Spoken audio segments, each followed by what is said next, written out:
Are you ready for the best damn radio show on the planet? Man Hour Nation, rise up.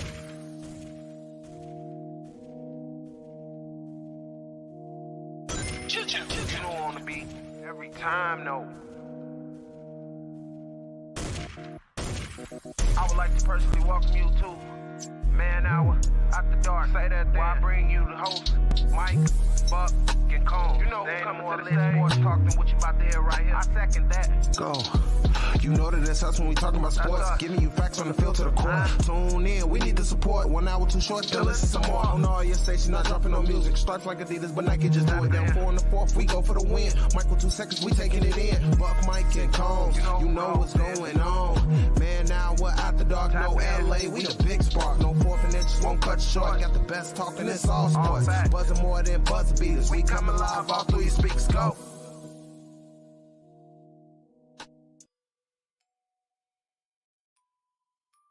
And what is going on, Man Hour Nation? It's your boy, BC Brandon Combs, coming to you live here. Coming to you live here on a Friday morning. Buck is out again.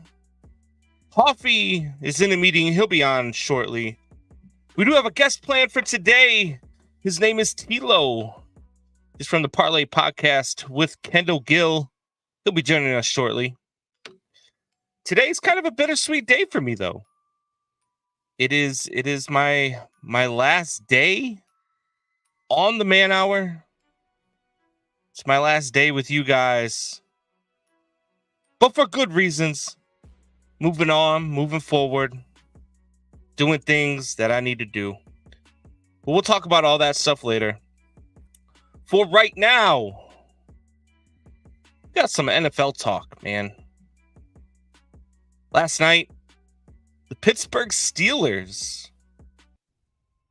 I told you guys in yesterday's show, if you were listening, take the Steelers on the money line. I told you, take the Titans plus the points. And I told you to bet that over. All 3 of them hit. Actually, only 2 of them hit. But whatever. 2 out of 3 ain't bad. Ain't that what they say? At any rate, whatever you guys want to talk about today, we are in it. My last day on the Man Hour, we want to talk about whatever it is that you guys want to talk about. Hit us up in the chat. Let us know what you guys want to talk about. We talk about Bucks power rankings. We could talk about games coming up. We've got a lot of NFL stuff on the slate this weekend. A lot of big games coming up. A lot of big games. You got Dolphins Chiefs on Sunday Night Football. I'm sorry, not on Sunday Night Football. That's the Sunday morning game in Germany. Gotta stop doing these games in Germany, man. We keep doing these games in Germany and nobody cares. The people in Germany do not care about NFL football.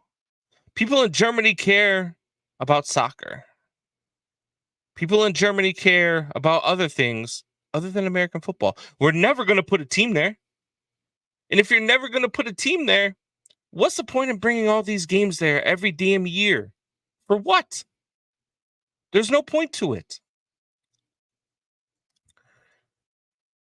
So I just get tired of the, hey, let's bring this and let's do this. Let's go to Germany. We bring the NFL to Germany. Germany does not care about the NFL.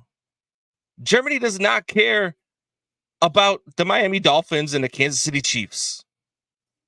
Germany cares about soccer. Germany cares about the World Cup.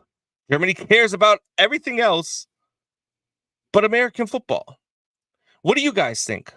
Let me know. Hit me up in the chat. Let me know what you guys think here on YouTube, Facebook, whichever form you are watching us on today. Let us know. We do have a special guest today. His name is Tilo. He is of the Parley podcast, in which he hosts with Kendall Gill, former NBA player. He is also one of the best instructors that I have over at Illinois Media School. He's my guy. His name is Tilo. What's going on, Tilo? What's up, B? How you doing, man? Good, man. Good. How we doing? I see you representing there with the Sox hat. Always as a must. Even though it was complete mayhem and purgatory in the South Side, but we're okay. We're good. We're good. It happens, man. It happens. But on the bright side, we live in the most beautiful city in the world. Absolutely, we do. We just don't have any sports teams to cheer for. It's so bad. I'm trying to think in my lifetime, has there been a moment where most, if not all, the teams have been this horrible? And I mean, the Cubs were not horrible, but just the fact that they're all not doing what they're not at where they should be at, or we want them to be at. It's pretty bad out here, man. It's pretty bad. Absolutely, man. It's one of those things. I definitely want to get into the Bears a little bit here with you. But before we do, why don't you tell the people a little bit about the Parley podcast, a little bit about what you do with, tell us about Hoops of Promise too, man. Yeah, absolutely, man. The Parley I do host it with 15-year NBA veteran Kendall Gill. It's his podcast, and we talk boxing. It's all combat sports. And we even talk UFC as well. When the headline or the storyline is legit and hot. But mostly a boxing podcast. We cover all the main boxing topics. We talk even local boxers as well. We make a big, huge spotlight on Chicago boxing because we feel like it is definitely kind of on the leeway side. Many people don't want to come here to make main fights, right? And promoters don't come here, so we try to at least highlight the city, highlight its fighters, and at some point make some type of impact to get people to come out here to do things like that. But a boxing podcast with Kendall Gill, who would think? I had no clue he was a #1 boxing fan besides basketball. So, yeah, and he does some boxing on the side too, doesn't he? Yes, he's actually 4-0 as a professional, and he stopped boxing about a good 10, 15, 12. I'm sorry, was it 2023? So he stopped boxing around 2011, 2012, and he's still in the gym. He still trains. Matter of fact, every time I see him, I'm embarrassed because he is so ripped and in perfect tip-top shape, and I clearly am not. So it's very interesting to see. I get that all the time, man. I see these guys go out there, and I'm like, I remember when I was watching Rampage Jackson go out at the age of 40, and I'm like, man, I'm doing something wrong, man. It's the dedication and discipline, man. Like he doesn't. He doesn't do any, smoke anything. I see him in his kitchen getting some water, eating some fruit, some veggies. He's like, yeah, I'm gonna be up at 4 a.m. I'm like, what? Bro, you're like, no, wow. If I see 4 a.m, it's usually on the back end. Exactly. Exactly. So we've got a lot of stuff going on here in Chicago. We've got a lot of stuff with the Bears. It's really, really bad. Yeah.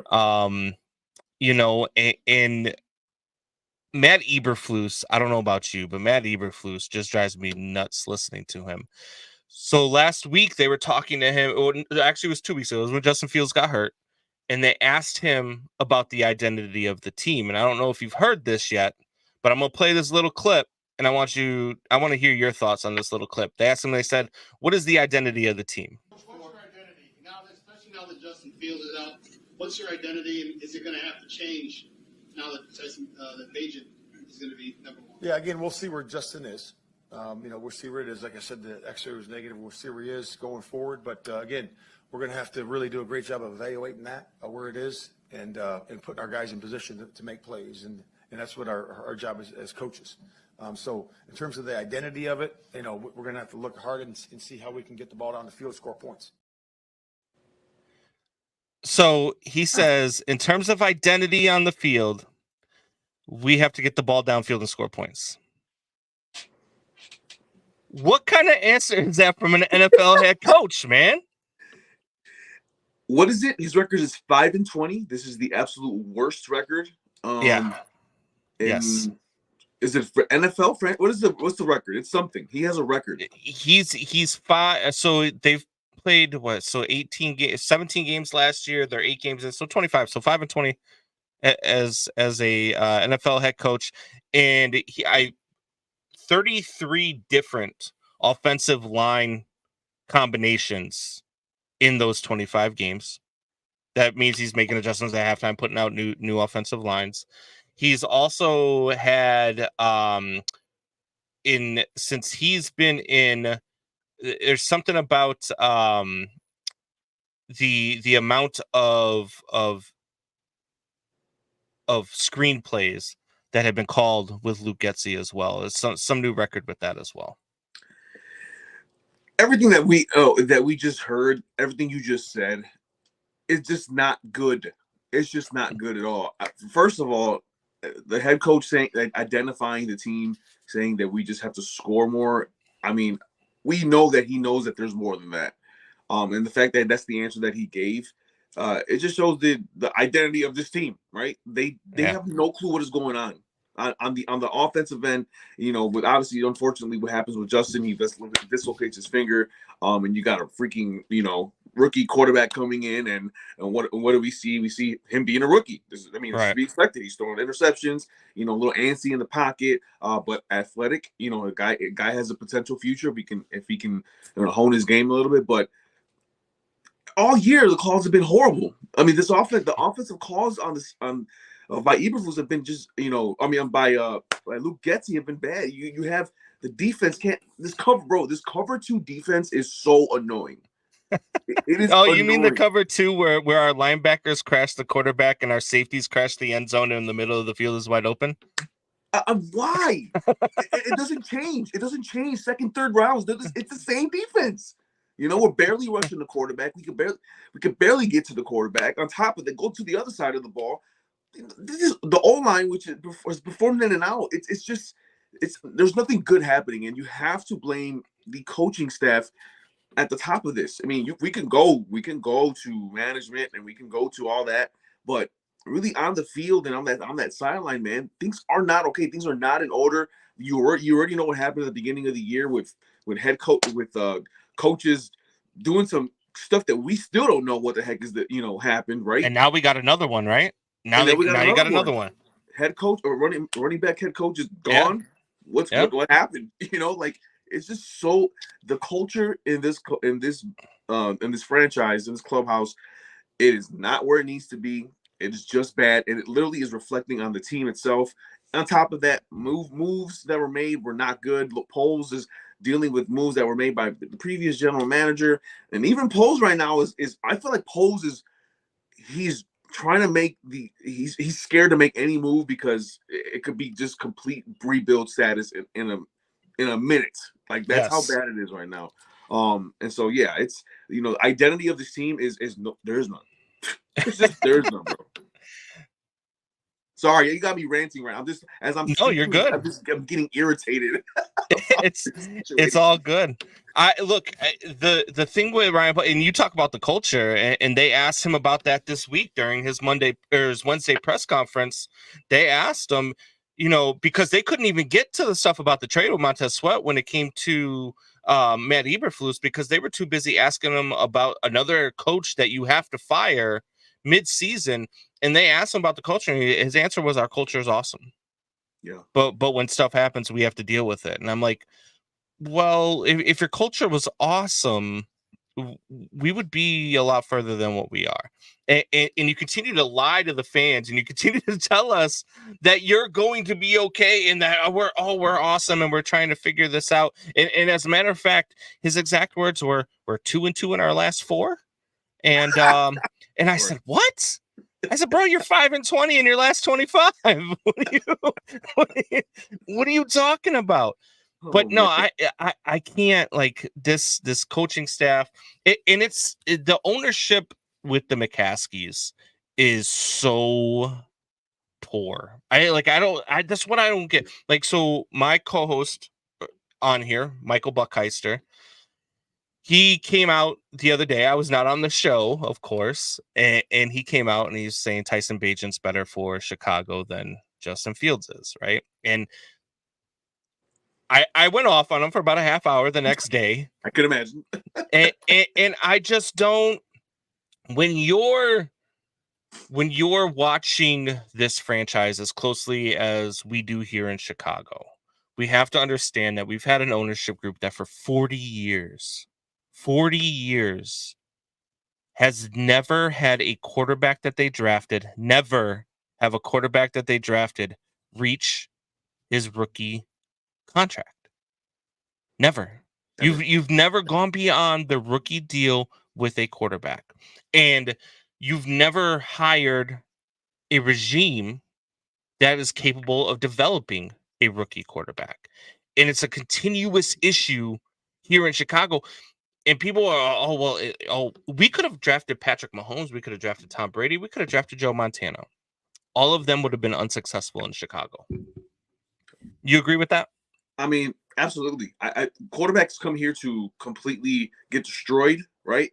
We could even go as far as to say players come here to get destroyed. And I don't know if this is a Chicago curse or something, but like when people leave here, they excel.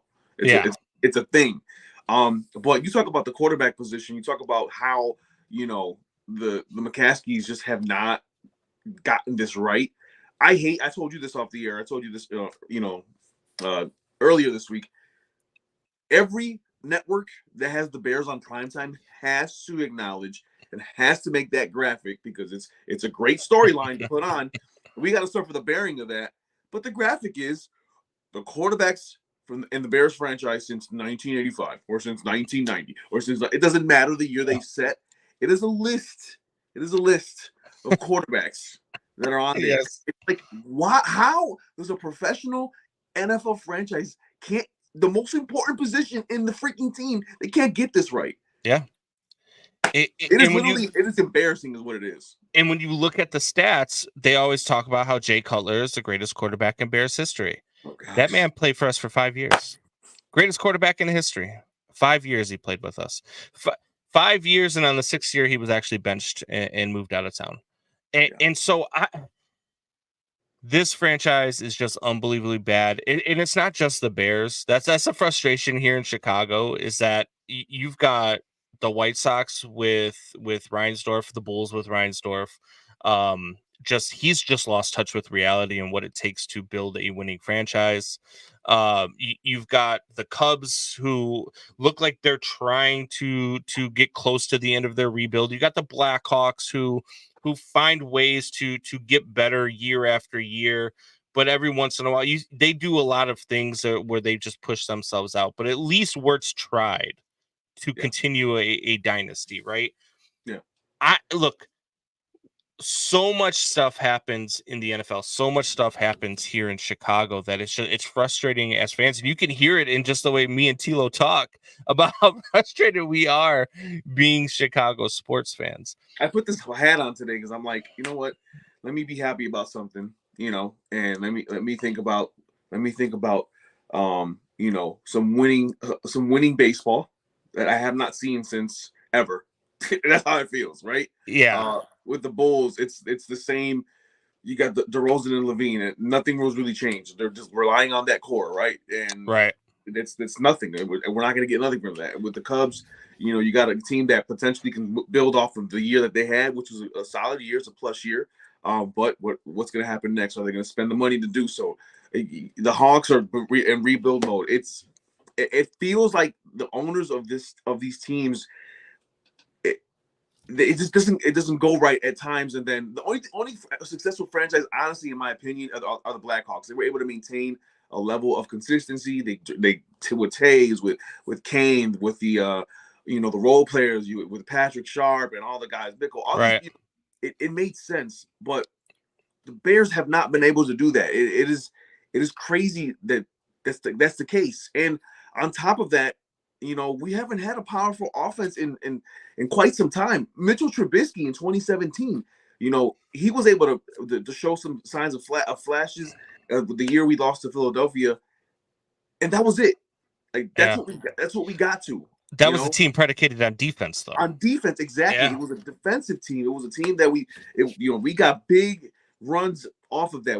In 2006-07 when the Bears went to the Super Bowl, same ordeal. Yeah. The defense saved us, And so I don't know, when it comes to ownership, how they can't get the proper guys in order, make the right moves. And I'm not saying why. You know why? Of course. We fill the stands every week. We fill the stands. The Bears are 5-20 in their last 25. The next home game is sold out.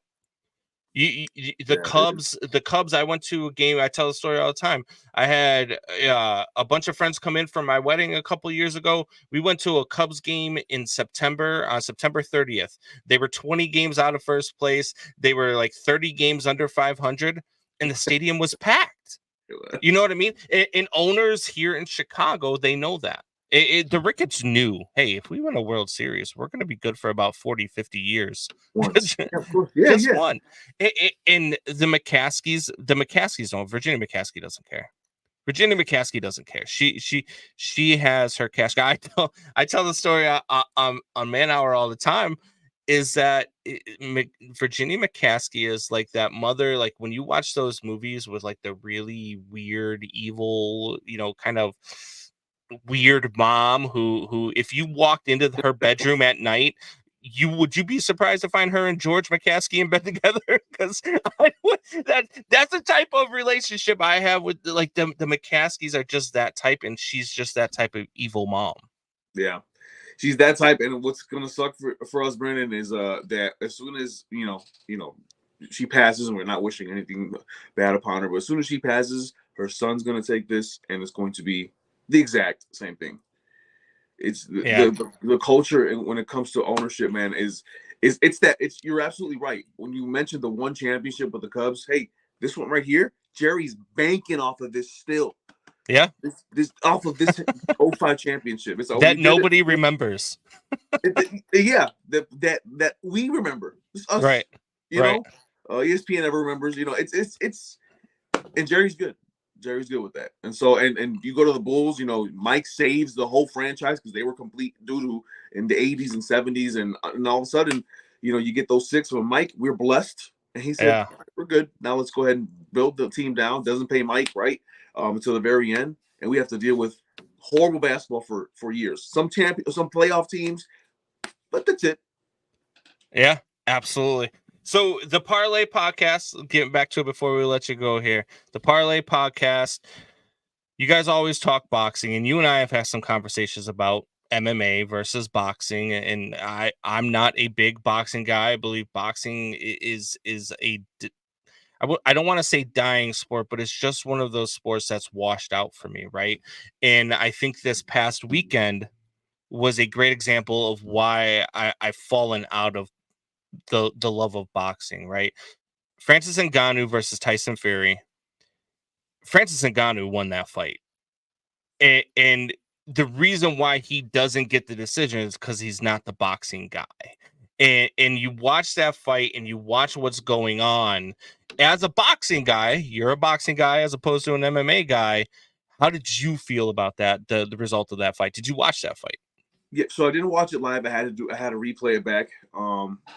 And so your feelings about the sport are valid in many points in regards to just how boxing what boxing has done, and how it hasn't really ingratiated itself with its audience since the Mike Tyson's, right? The heavyweight division in the 90s was the creme of the creme. It was what boxing lived off of. The pay-per-views were phenomenal because of guys like Mike. And then Floyd came over in transition, and he upheld the pay-per-view buys and so forth. But there still wasn't that sting, right? Because of the heavyweight boxing storylines that came out. It was big guys going crazy and going at it. When it comes to the fight in the heavyweight boxing match in Saudi Arabia over the past weekend, I see. This is my opinion. I see Francis Ngannou, and I'm like, this guy has a potential future in boxing. If he wanted to take it serious, if he wanted to train, properly, not that he didn't train properly for this one, but if he wanted to train on a consistent basis, he could definitely do the sport. He has some skill. He has the athleticism to do it in this division, and so I think he can do it. Tyson Fury, in my opinion, was sloppy. He was out of shape. I don't think he really. I don't think he was prepared, right, in regards to this fight and taking it as serious as he would take another opponent. And so he looked flabby. He looked a little rusty, too. He hadn't fought in a while. He hadn't fought in over 6 months. And so putting all that down, putting all that in perspective, looking at the fight, the numbers are the numbers, but we know in boxing numbers don't mean much.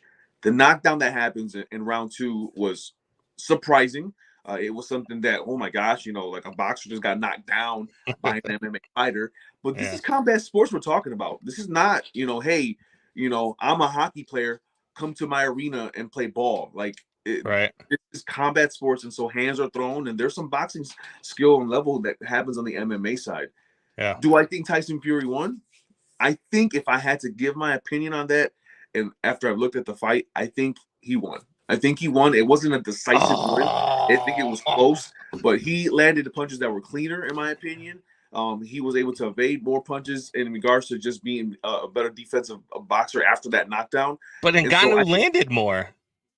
I understand. In boxing, you can land more and you can still lose. Check this out. There's something in boxing called ring generalship, right? And ring generalship is when you're able to control the pace in the ring, when you're able to land the cleaner punches, and you're able to use your opponent's movement to your advantage. Yeah. I feel that after that knockdown, Tyson was able to come back together and take advantage of that, and I think he personally controlled that. Now, like I said, it was a close fight.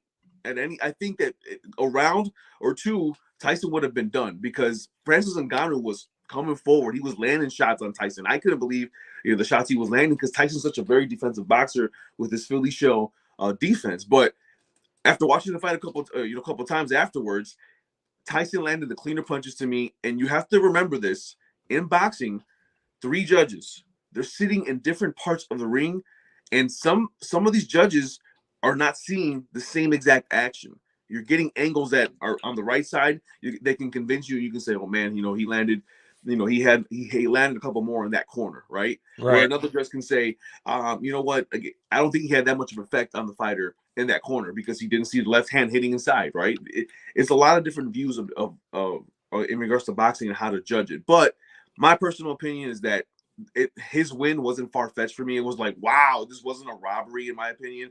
I think that it was a close fight. If you want to even go to maybe even a draw, I can see that happening. But in my opinion, I think Tyson won. I think he did win. Just a cleaner punches landed on Ngannou. Well, I think you're as blind as those judges are. But that's why they say, right? Don't let it get to the judges. Don't let it get there. But they let it get there. So, Tilo, I wanted to have you on here today. It's my last day on the Man Hour. Moving on to different things. Got a lot of stuff going on in the background. A lot of that is attributed to what I've already gotten in the 2 months that I've been over at Illinois Media School. You've been a big part of that, giving me some opportunities with the Hoops of Promise that you run, the basketball organization, and just a lot of the stuff that you've done with me and interacting over at Illinois Media School, giving me the opportunity on sportstalkchicago.com as well over there. And bring me over to NBC Sports Chicago, man. So I just wanted to show my appreciation to you. And I really look forward to what we're going to be able to do here in the near future, man. So I really appreciate you. Absolutely, man. You definitely are killing the game right now, Brandon. Like you are a talent yourself, my guy. And so your sports knowledge and the way you talk about it with such a passion is just very inspiring to me. So you definitely have you already been doing some things, and you're gonna do a lot more. So I wish you the best of success in your next endeavor, man. It's gonna be awesome.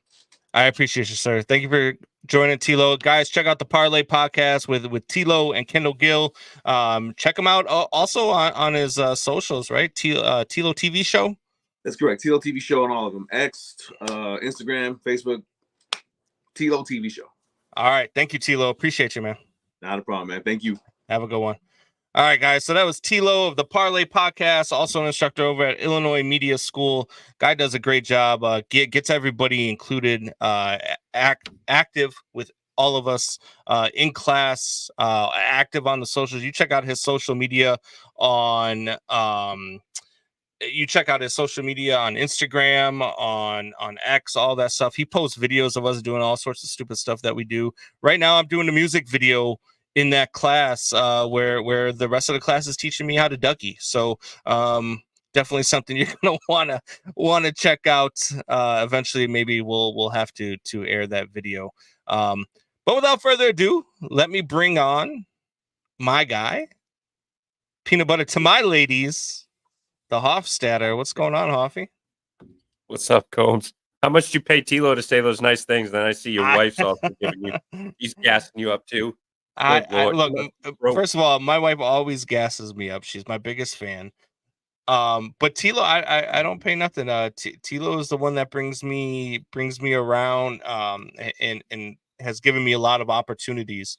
And with the reach that he has through his work at NBC Sports and with a lot of the connections that he has, he's given me some opportunities that have really started to blossom for me. So I just, I appreciate the love back. That's all. I was digging him until he started saying that Tyson Fury won that fight, but I kind of figured you would be. I kind of figured. I had to keep quiet in the background. I was ready to reach through the screen and let him have it. But he's a boxing guy. You gotta check out his. You would probably like his podcast with Kendall Gill. It's all about combat sports, boxing. They do talk some MMA on there as well. So check that out. It's a good listen.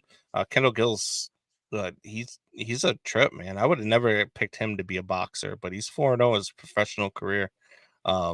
So it's one of those things. But so Hoffy, last night the Steelers, they beat the Tennessee Titans. It was a good game, close game. I saw the last 16 seconds. I saw the last, the almost interception and then the eventual game clinching interception. Was at school last night. I got to see some of the game on my phone.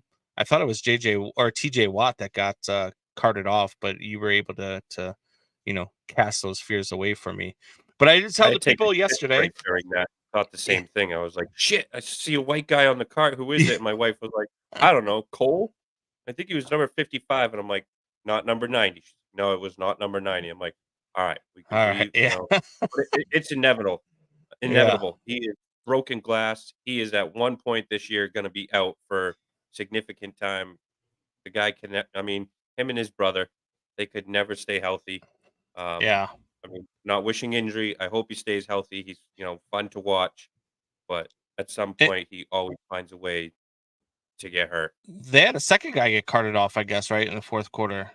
That I didn't know about too, Yeah, right? Burke, the wide receiver from Tennessee. Yeah, it was okay.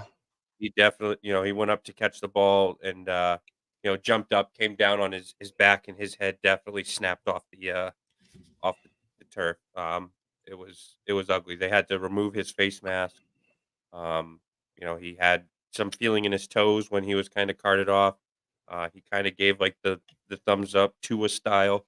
But once he did get back to the locker room, they did have a neurologist and all of that with him. They said he had all of his movements and everything was okay, but that was definitely a pretty bad concussion. If I do say, I'm assuming, I'm not a doctor, but when they do all of that stuff, that's got to be what it is. But it was ugly. So people were asking me yesterday. I know John Peebles was in the chat, and good morning, John. He was asking me yesterday what I thought about who was going to win, who was going to be there. I believe it was a 3.5 point spread. I did say I'm going to go two ways. I took Pittsburgh on the money line. I thought Pittsburgh was going to win the game. I said their defense, them being at home, I thought that they were going to be able to shut Levis down a little bit. He wasn't going to have the same 4 touchdown performance that he had just 4 days ago. I think I would have had a different pick had it been a Sunday game as opposed to a Thursday night game. But I just feel like on Thursday nights, the defenses show up a little bit more just because of the short rest. And I said I was going to take the Titans plus the points. Now, the Titans that we would have lost by the hook on the points.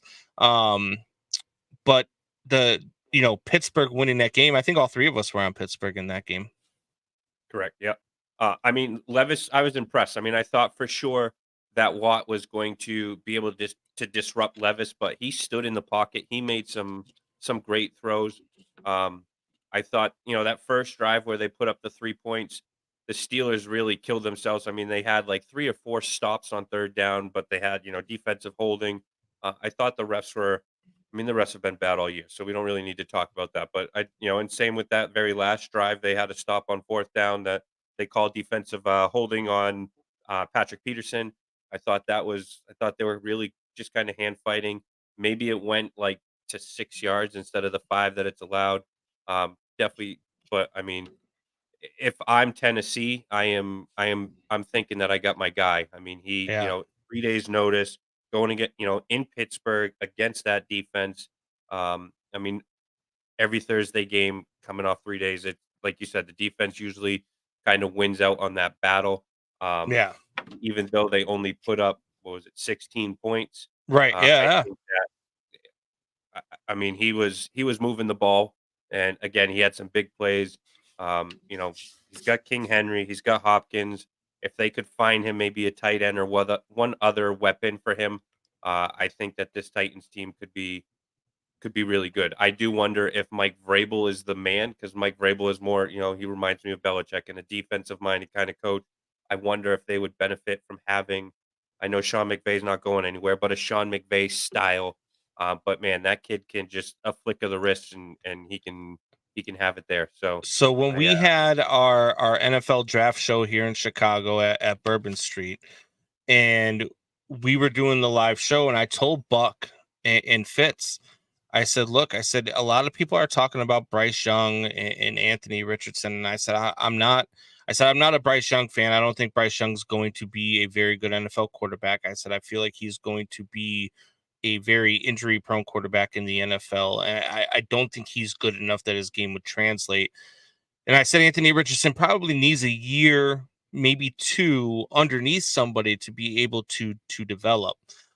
So when we were at the show, I said, I think CJ Stroud is the number 1 quarterback, and I have Will Levis at 2, and I had Anthony Richardson at 3, and I had Bryce Young at 4. And those predictions are looking really good right now because Will Levis looks like the real deal. CJ Stroud looks like the real deal. Anthony Richardson is injured because they needed him to start this year. He won the starting job in the preseason, surprisingly. And Bryce Young he's looked really bad. And I think he's going to continue to look bad. So, I'm not surprised that Will Levis is looking good. I'm not surprised that Will Levis is doing what he's doing. I thought he was capable of being this guy. I'm glad that he got to sit for the first 8 weeks behind Tannehill before he came in. But he showed in these first 2 games, 4 days after making your NFL debut, you still came out and put on a showing and were, a couple of yards away from beating the Pittsburgh Steelers in Pittsburgh with a really good defense. The future is bright for Will Levis, for sure. What do you have? 260 yards passing yesterday? Will Levis was 22 of 39 for 262 yards, no touchdowns, that 1 interception at the end of the game. Yeah. And I mean, he's got D-Hop. He's got, for the final 9 weeks at least, he's got King Henry. He may not have him next year, but he's got King Henry. He's got DeAndre Hopkins. He's got some weapons. Do they have Jonnu Smith? Is Jonnu Smith their tight end? Who's their tight end? No, Geno Smith was signed by the Patriots, and then he got shipped up to Atlanta this offseason. So no, they don't have Geno Smith anymore. Who's the tight end over in Tennessee right now? What's his name? I can't think of his name. But at any rate, he's got some weapons. He's got some stuff to build on while you look up that name. He's got the ability, especially with their schedule over the last, I don't know, what is it, 8 weeks that they have. They don't have a necessarily daunting schedule. You've got the Buccaneers, the Jaguars, the Panthers, the Colts, the Dolphins, which will be a tough one, the Texans, the Seahawks, the Texans again, then the Jaguars. So you've got a lot of very winnable games, and Tennessee can find themselves backing into a playoff spot right now, sitting at 3-5. You agree with that? I'll let you pronounce that name. Chigoziem Okonkwo. Better than I probably would have done. but that would be their tight end. So yeah, like I said, they need a tight end. They definitely need a tight end. So the NFL right now, as it sits, right? We're halfway through the season. We've got a good slate of games coming on. Let's go with the teams right now that are sitting high, right? Like Miami Dolphins sitting on top of the AFC East at 6-2, Buffalo at 5-3. You got the Ravens and the Steelers right now in the AFC North battling it out. Their Ravens are 6-2. Steelers are surprisingly 5-3. Jaguars are sitting at 6-2. Kansas City Chiefs at 6-2. Who in the AFC of those teams do you think is most likely to falter? The Steelers. I mean, I'm not impressed with Pickett. I mean, there was several Really? balls yesterday that I think he should have completed that he didn't. I mean, guys wide open, he's overthrowing them. And I think it was Peebles, yesterday in some of the comments said that Pickett is clearly not the guy, and I agree with that. I don't think he's the guy. Wow, I disagree. You disagree? I do disagree. I look, you can't watch a Thursday night game. This goes more than just Thursday night. I've never thought he was the guy, but yeah, I mean they're 5-3 with Kenny Pickett as their starter. Nobody thought that they would be where they're at. They don't have very many weapons. He's got Deontay Johnson, but Deontay Johnson just found the end zone for the first time, I believe, in like 2 seasons. And so I think once you get him some real weapons there, I think he's going to be a lot better. He was very frustrated with his performance yesterday too. If you listen to his post-game interview, he even cussed and had to apologize for his language because he was not happy with the way he performed. And that's what I like out of a quarterback that recognizes, hey, I still got some growth. I've got to be better than what I was today. Even though we won, I've got to be better than I was today. And I like that attitude. I do think Kenny Pickett is the guy in Pittsburgh. I really do. Their only credible win is the Steelers. They lost 30-7 to the 49ers in week 1. Week 2, they bounced back against the Browns, who were coming off of that big game against Joe Burrow where they held him under like 80 yards passing. Mhm. So, we'll give them I'll give them a decent win there. They beat the Raiders. That gets you absolutely no brownie points. That might actually, they only beat them by 5, so we'll say that they probably got knocked down a notch at that point, losing, only winning by 5. They lost to the Texans 30-6. Texans are better than people think. Houston. They lost to the Ravens, or actually they beat the Ravens. Okay, but I mean that's a division game. Anything happens. So 17-10 against the Ravens. We'll, mark that up as Lamar Jackson forgot to show up. They beat the Rams, but they lost to the Jaguars, and then they won last night against the Titans. So I'm still not sold on their 5-3 record. What's going on, John? Good morning, John. We're talking a little bit of Steelers and Titans. I believe Kenny Pickett's a guy. Hoffy doesn't. John, let us know what you think. You think Kenny Pickett? Anyone that plays the quarterback position and wears a glove every week is not a quarterback. So because he wears a glove, he can't be good. With a glove. The way he does it now. I mean, look, he's only completing 61% of his passes. I'll give you that. But he doesn't turn the ball over a ton, and he doesn't have a ton of weapons around him. Like that's what you know what I mean? Like you've got to look at the whole picture. He's got a great coaching staff. He's got one of the best coaches in the NFL. I believe that this guy, I mean, when you have a young quarterback coming off of a win who's not as excited about the win as he is disturbed about his own performance, I like that attitude from my young quarterback. I like what he brings to the table. And again, you've got for Deontay Johnson's been hurt all season, came back last week. Pickens is still you don't know what Pickens is going to be as a wide receiver just yet. You have very little run game. Najee Harris has not been impressive as a running back in the NFL. So I don't I think that the jury is still out. Same way John People says here. He says he played decent last night. Still too early to tell. I agree. Levis play well till the last pick.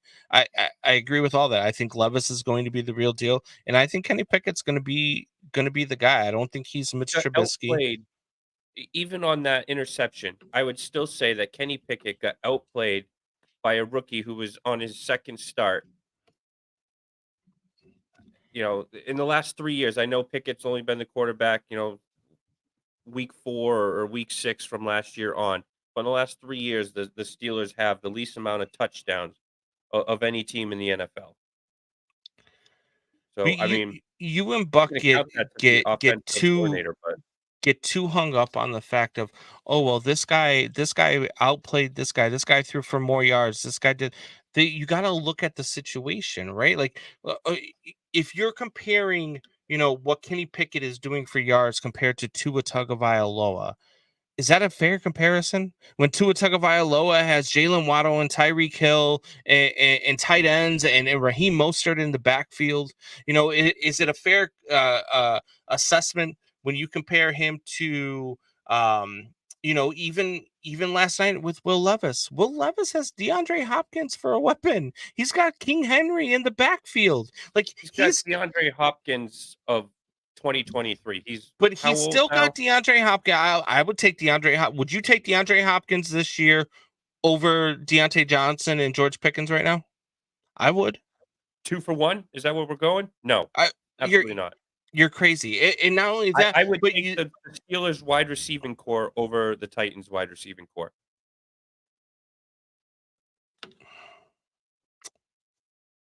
I don't know. I mean, you're tight. You had Freiermuth, who was out last night. Your big tight end, he's out last night. You don't have a run game, which is crucial to the development of a quarterback, is having a good run game. And you're talking about on the other side, Will Levis has a guy who in a wide receiver who's going to a Hall of Fame. You have a running back who is going to the Hall of Fame. And you have an offensive line that is much better than Pittsburgh's offensive line. Like I think you have to look at the situations that they are in, right? Like people say, and we compare numbers all the time. I talk about it all the time.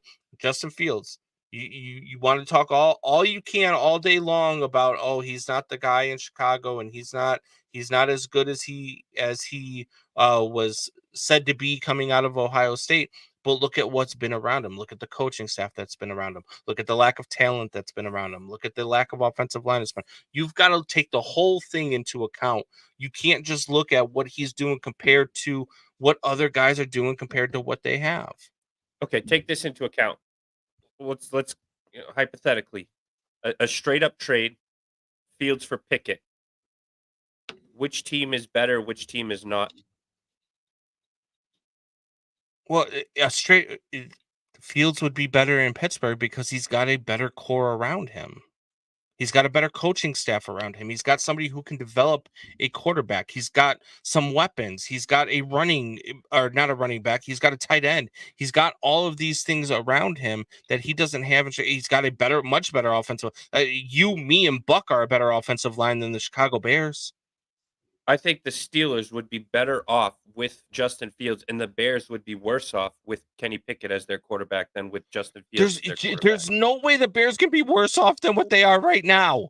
It's not Kenny possible. Pickett, they absolutely could be. No, I don't see. I don't believe that. The Fields to Pittsburgh, says John Peoples, are a playoff team. Then I completely agree with you, because you're putting is Fields a more talented quarterback than Kenny Pickett? Yes, absolutely. And not only that, but now you put Fields in an environment where he can thrive and where he can be. That it's just not a fair comparison. You put Fields on any other team and bring that quarterback over to Chicago, that quarterback instantly gets worse. Okay, so that said, then if we're going to continue with it, do you want more or do you want Pickens? Do I want what? DJ Moore or George Pickens? Yeah.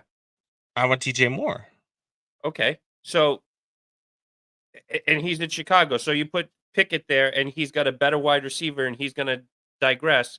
Versus Because there's no offensive line, Hoffy. He's going to be running for his life, and Kenny Pickett cannot run. Kenny Pickett cannot evade the pass he's white. rush. What?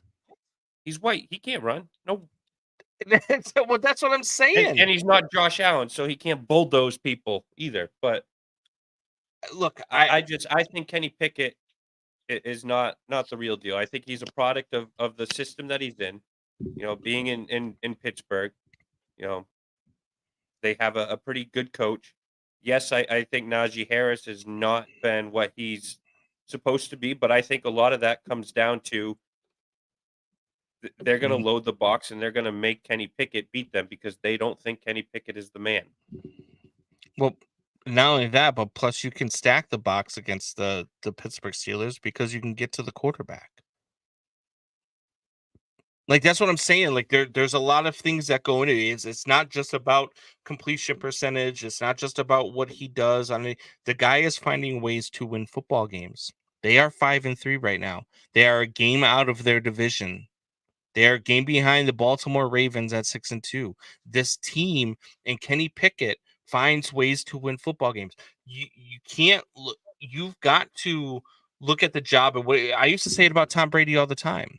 When he, before he won 7 Super Bowls, this was when he had only had 1, 2, or 3.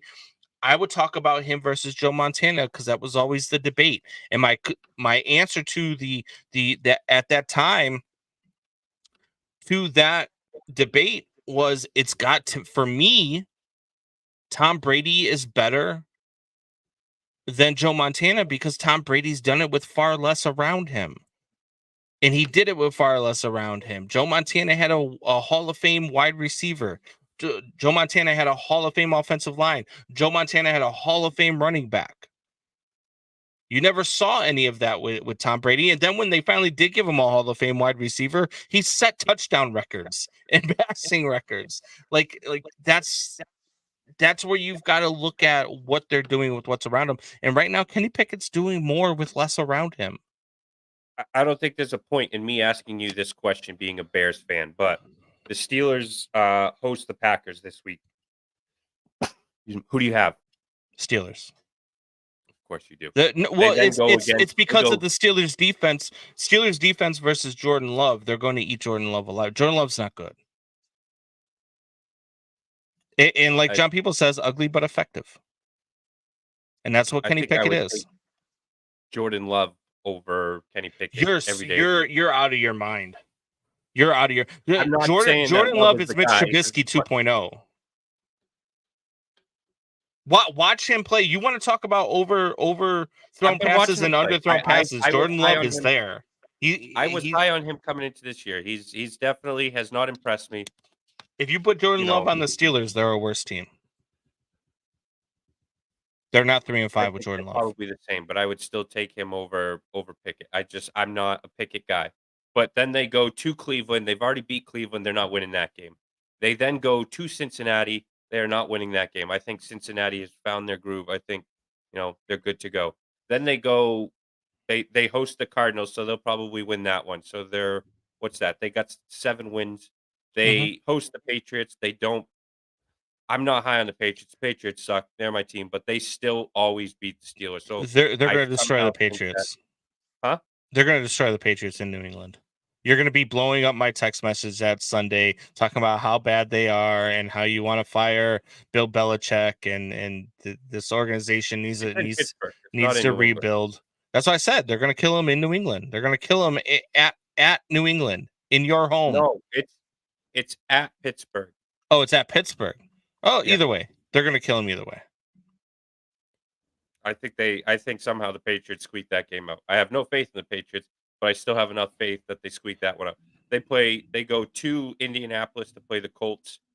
I think it depends on which Gardner Minshew shows up that day. But then they play again the Bengals, the Seahawks, and the Ravens. So they might only have, they have the chance to get to 10 wins. But I don't think that's going to be enough to win the North. And I think it'll be enough to be a playoff team. Those winnable games, they'll find a way to cough one of them up. So we might be talking about 9-8. I don't think that that's gonna their first round exit 100%, regardless if they make the playoffs, that's as far as they go. John People says Combsy is on one today. What did I Holmesy's say? on one, but he's leaving us, and this is his last chance to to have at it with us. I look, it's a bittersweet day for me here on Man Hour. It's been a long ride. Been with Buck in Man Hour since 2020. And John People says you're right about stuff for a change. I look, it's been a long ride. And it's starting to come to an end. I'm not saying it's the last time you'll ever see me on Man Hour, but it'll be few and far between after today. Moving on, got some things going on, and When's school over? in March. But I've got a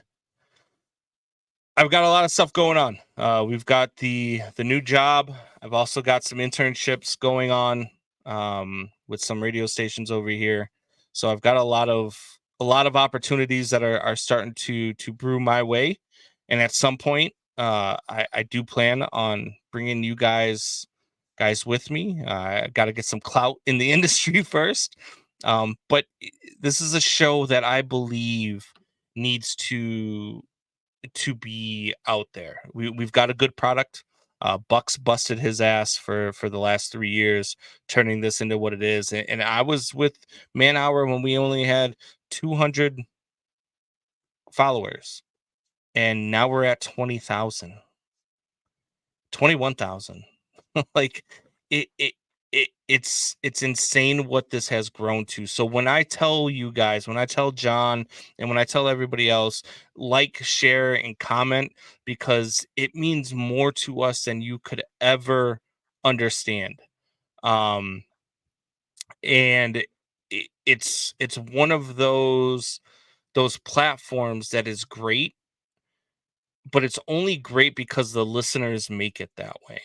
And you guys sharing the content when you like the content, and sharing that with your friends, and bringing them in, and bringing other people to listening to it while you're at work, and other people hearing it, that stuff helps us more than you would ever understand.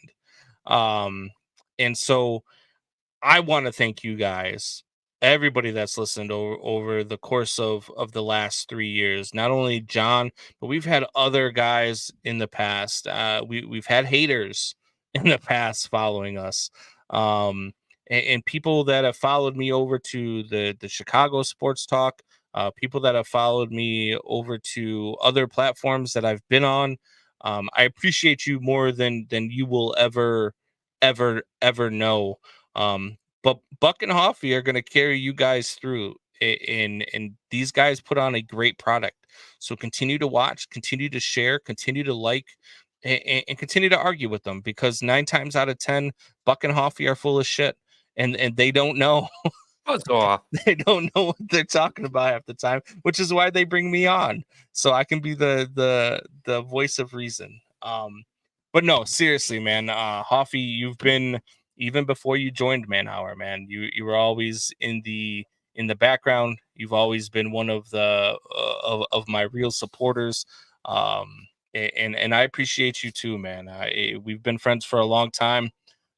You got a state softball championship without me because I was too stupid to join you. And so, you know, we go back a long way. Came out for my wedding, helped my father-in-law on the dance floor. That was a good weekend for sure. That, like you said earlier, going to the Cubs game, and that stupid ass song that you guys sing after was stuck in my, I mean, it's still stuck in my head. I'll be walking around the house singing it, and my wife's like, "Are you singing Go Cubs Go?" And I'm like, is that when she puts her her Cubs hat on? No, I threw that hat away when we were doing some remodeling. I accidentally threw it in the trash. So she's been looking for it. Where's that black Cubs hat? I'm like, I have no idea, honey. Oh, So man. I think I'll have to get Well, her I'll a always black have Red the Sox hat. picture. I'll always have the picture. Do I'll me a I'll favor and burn it. I'll send her a couple of Cubs hats for the baby shower. I'll send her a couple. Baby You know, shower's come and gone, buddy. all right. Well, I'll send it as a gift for when she has Are the you gonna baby. send you gonna send an infant Cubs hat too? I am. I'm gonna send you an infant Cubs outfit, an an infant Bears outfit, Seen infant a baby on Blackhawks fire. outfit. I'm gonna send all of those things. John People says he's an NSA umpire of 38 years. No wonder you're always wrong. Just kidding, I John. swear though, I mean the Cubs are the most lovable losers. I think that term just needs to stick to the Bears, the Bulls. It should be Chicago is the most lovable losers. You know, Combs. I mean, we got The you there too. I mean, Chicago sports is in a bad state right now. All the way around. It's not just the Bears. The Bears are a trash organization. The Bulls and White Sox have. I mean, Jerry Reinsdorf has just lost touch with reality. And I mean the Cubs are probably the closest thing to finishing their rebuild, and they're still. I'm still iffy. I want to see what they do this offseason. The Blackhawks are looking good with Connor Bedard. You know, as they build around him, but right now is not a good time in Chicago sports. Probably a bad time to start my career as a Chicago sports radio host. Because I'm I don't gonna know. be I doing a mean, lot of yelling.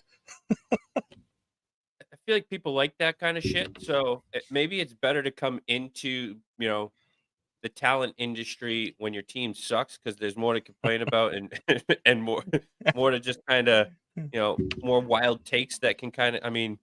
It's Or you easier can to be be like Nick real. Wright and just think that Patrick Mahomes is the only good quarterback in the NFL, and the Chiefs are the only thing that that matters, and they're gonna go 19-0, and he gets it tatted on his freaking wrist, and now they already got 2 losses, and Yeah. comes up with an excuse every week. I mean, he makes Buck look like a saint.